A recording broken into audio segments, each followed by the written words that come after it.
他们误解了基础功，他们只把他们以为他们会的那个东西当做所有的基础功，当做所有的绘画该遵守的事情。12, 11, 10, 9, 8, 7, 6, 5.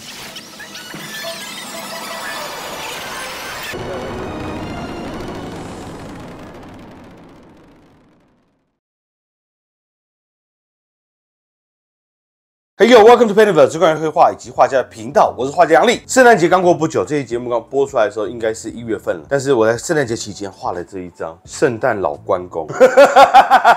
像不像那个古早时候的那种带有话术的那种电子游戏？就是我最近很喜欢用蒙德里安去抽象东西的方法画这个东西，比如说那个抽象什么21棵树啊，经典的习作，打上方格，涂色法一换，它所有东西就会变，但是我这张画的目的，并不是说要制造一个抽象的关公，取而代之，我只是好奇这两个元素组装在一起的时候那种很神奇的碰撞感。我觉得这个趣味是我作为一个画家，我希望能为大家带给的这种感受。聊完工商服务时间，我们今天要来聊绘师以及画家的差别。为什么要聊绘师啊？前期节目中台美术教育的对比，其实这一期节目原本是设计给那些要成为画家的一个当代画家这样子的人去收看的。没想到的事情是，我们炸出来了一群很神奇的观众。这些观众呢，他们不管是频道下面的粉丝留言、粉丝私信，甚至有中国的 YouTube 博主，甚至做一期节目来 diss 我们，他们其实都不是原本我的那个 TA 客群，而是绘师。在这个时候，我觉得我可以来做一期这样子的一个对比，好让他们知道他们的批评、他们的想法当中，这个意见有什么差别。说到绘师群体，我自己也曾经差一点进到这个行业里面去。就我不是一出生就要现在是所谓要当一个画家。家庭小时候看漫画吧，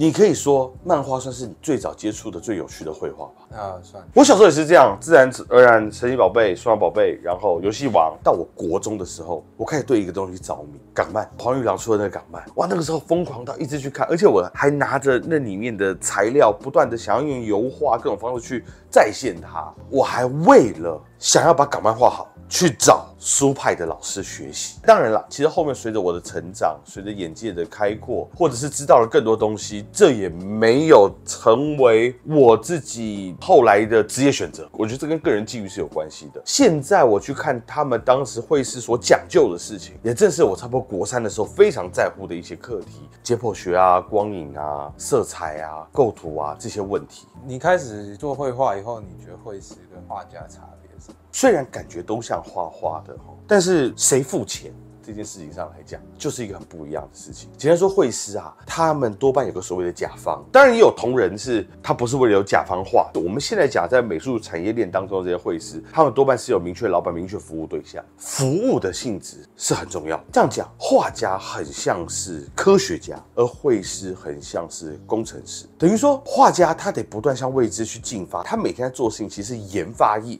就像我今天把关公尬上蒙德里安这件事情，有人要求我吗？客户喜欢吗？不一定。我就是在我自己本人好奇心的驱使下，想看他们会怎么样，所以做了这样的一张画。绘师的工作核心则更像是工程师，他们解决了很多具体的问题，而且这个具体的问题是有甲方的情况底下，已经有需求面，已经有固定 TA， 已经有顾客的情况底下，他们要去解决这样子的具体问题。这里面有谁就比较难，有谁就比较简单吗？我只能说工作性质不一样。不过我这边要提一句，他们中间的这条线不是泾渭分明的，而且甚至会有人说，杨力，那以前文艺复兴的时候，不也是为了解决甲方的问题吗？它本身是有定制方的，皇家或教廷嘛，的确是这样讲。但是绘画的历史来说，也不只是这样，因为可以说在印象派之后，整个范式就产生了很大的转移，画家就不再为了专门的甲方而服务，甚至这个甲方并不是在你画的时候就存在，等于说你必须要像苹果公司那样，等到你真的把苹果手机发明出来之后，这个世界的人才会发现他们原来需要一只苹果手机。绘画的演进造成它不只是只服务于甲方这个问题。以前我们常说这个人的画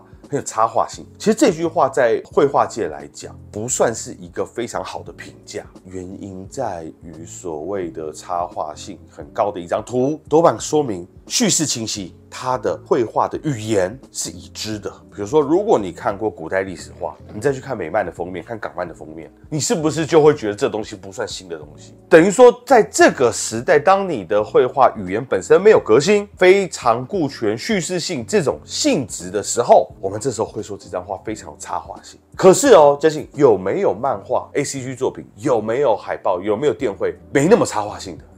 也有，对，中间这条线有时候在某种特殊状况下，的确也可以很模糊，也有非常画家式的绘师出现，但是也有的画家画得非常像绘师。奈良美智草间弥生那种有没有？那个对我来说就是那种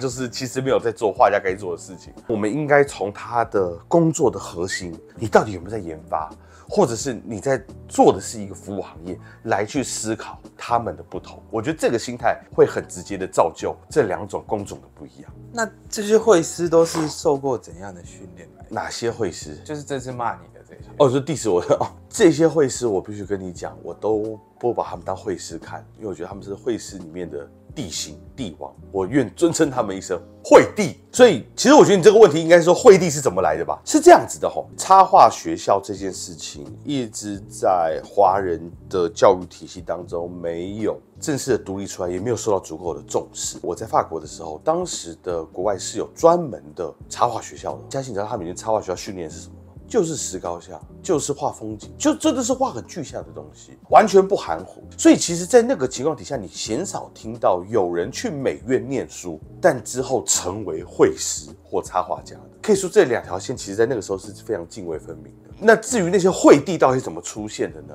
它跟中国独特的国情有关。其实这些绘帝，他们在中国并没有一个插画学校可以去培养他们，所以他们多半也是美院生。也因为人口基数很大，很内卷。那卷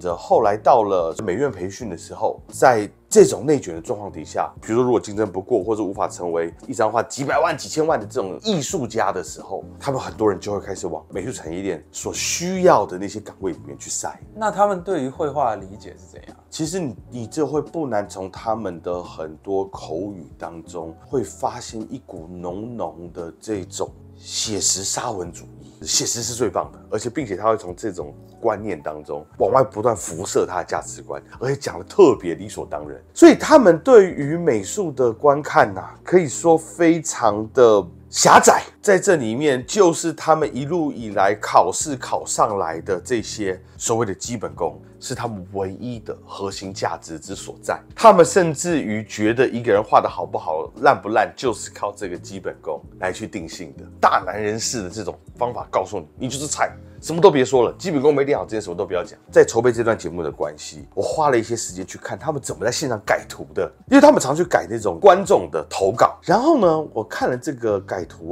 我觉得对于一个画家来说，注意我这边讲是从我画家的角度，不是从绘师的角度，因为我不知道他们是不是有他们自己独特的行规啦，所以我只能以我的角度来出发讲这件事情。就是说，我觉得他们的改图方法其实还蛮粗暴的。粗暴是什么意思？你会发现他们会把观众投稿的图第一件事情就是把它缩小变成黑白，然后发现对方的黑白关系不够抢眼，然后接着他们改图的方式就是把亮的拉得更亮，然后把暗的拉得更暗，或者是干脆直接改光源的布置。我为什么说这种方法很粗暴？就是如果要按照这个方法来改的话，那什么画不可以改成这样？那毕卡索、马蒂斯这些画的风格对于他们来说，不也是对比不够强，黑白没有拉出来，甚至讲更白的，那国画怎么办？当然，他们在过程当中不停强调这样子观众才会买单，这样才是个合格的专业的创作者。他这里面有搞了一连串的很神奇的这种技能鄙视链他瞧完黑白之后开始瞧什么？解剖学。解剖学瞧完之后，就开始帮你加一些小物件。可以增加情境叙事性的小物件，就很像是想要入米其林3星的这种餐厅的食材落在一个想在夜市开油炸摊的咸酥鸡的老板手上的这种事情。反正什么东西来，他就是丢下去炸；什么东西来，古玩粉丢下去炸，高级食材也炸，低级食材也炸。炸完之后，观众多半都喜闻乐见。反正油炸，套嘉勋你刚刚讲的一句话，油炸是个什么？上限很低，下限很高。对，上限很低，下限很高的东西，这是一种油炸物。OK， 所有东西丢下去都是那样子的一个味道。这是为什么我会觉得他们这些人改图改得很粗暴的原因。你觉得一个人会因为他100米冲得很快，就说自己是足球天才吗？他们误解了基础功，他们只把他们以为他们会的那个东西当做所有的基础功，当做所有的绘画该遵守的事情。其实嘉欣，你不难发现，一种画种它本身一种风格，它就有它自己不同的技巧了嘛。通常为什么画家不再谈画工？因为一种表达就会有它不同的技巧出现。等于说，萨金特再厉害，不见得代表他知道怎么样画一张泛古感受的绘画。这个米开朗基罗是怎么厉害，不代表他会毕卡索那样子的风格转化。所以为什么这是画家为什么不谈画工或者是什么技巧的原因？因为没有表达就没有技巧的存在嘛。那今天我们看到大量这些绘地的修改视频，那个完全是在不谈表达的情况底下，直接秀他们一手所谓的绘画技巧。他们甚至觉得菜就多练，菜就多练，菜就多练，然后往往不太问说练这到底要干嘛。可是我还强调，或许人家就是有他的生存环境在，或许就是有这么多人需要吃咸酥鸡。所以某种程度上，我觉得我仅是拿我自己作为画家的角度来思考这件事情，并不代表他们应该这样改。毕竟这个每个人的业绩是他只要负责的。那是什么样的情况让这些绘师变成绘地？因为平板还有电脑绘图笔的普及，造就了这些绘师他们多了一个应用的角度。他们以前就是专门对甲方，但是因为网络跟平板的普及，他们开始授课，他开始一下子对着几千几百的人进行一种授课，而且这种授课本质上它的易达性超级高，他们渐渐的变成是像补教名师这样的感觉，再加上他们这多半以前都是美院学生出来的，造就他们出现一种很神奇的一种习惯，就是他们特别敢讲，特别敢发言，然后属于是他都已经没办法理解到他现在所讲的事情是他不了解的事情，就他深刻的用亲身示范的方式告诉你什么叫做越无知越自信这件事情。像之前那个 diss 我们的绘地的这个视频，他当时我觉得他那个视频里面最好玩的一件事情是什么？他说现代主义的绘画不需要很有基本功，或者是不需要基本功练到很强才能创作。他下一句话紧接的是，但是画得烂就是画得烂啊。然后之后他的整个影片都没在讲他心目中当代绘画需要练什么。他接下来开始一连串的像报菜名师的方法，开始在讲说基本功注意什么比例、大小、颜色、什么什么构图等等这些东西。他没有发现的是，他没有回答到当时我做这一期节目原本要回答那个 TA， 就所谓那些未来要成为未来画家的那些人的问题。随着节目的进行他那种爹味就越来越重，就开始他这个话中的意思就有一种，你看没有见识的台湾人，我们祖国地大物博 ，OK， 我们有非常多有名的艺术家，然后他开始讲这些艺术家有谁，有冷军啊，有艾未未啊，这个徐冰啊，还有那个陈丹青啊，然后你听完之后，你就觉得把冷军跟艾未未摆在一起，我都不知道艾未未会不会生气。就是作为一个了解当代艺术的人来说，你都不会这样排啦。再者说，他这里面举的例子里面呢，有不少的其实在打脸他的价值观的创作者艾未未。你知道艾未未当时干了一件什么事情吗？学校老师当时组织大家一起画石膏像，他一看到石膏像，他第一反应就是他觉得想吐、恶心，他讨厌这样子的一个行为。结果你知道最后他怎么样吗？他就像他自己做的那个摄影，把自己那个汉代瓷罐给砸烂，有没有？他就把那尊石膏像给砸了。然后你要说多会画石膏像吗？我相信我绝对没有说很会画石膏像。然后这里面还有一个这个最好玩的例子，就是那个做局部的陈丹青。熟悉陈丹青的观众就会知道，他本人对于中国美术这种机械应试的这种教育的绘画是有多么厌烦，是他非常深恶痛绝的，因为那是他用生命去换来的一个教训。所以你看他很多期节目其实都不断的在大声倡导反抗这件事情。我相信今天你把这些绘地们的图拿给丹青看，丹青依然会觉得这是一种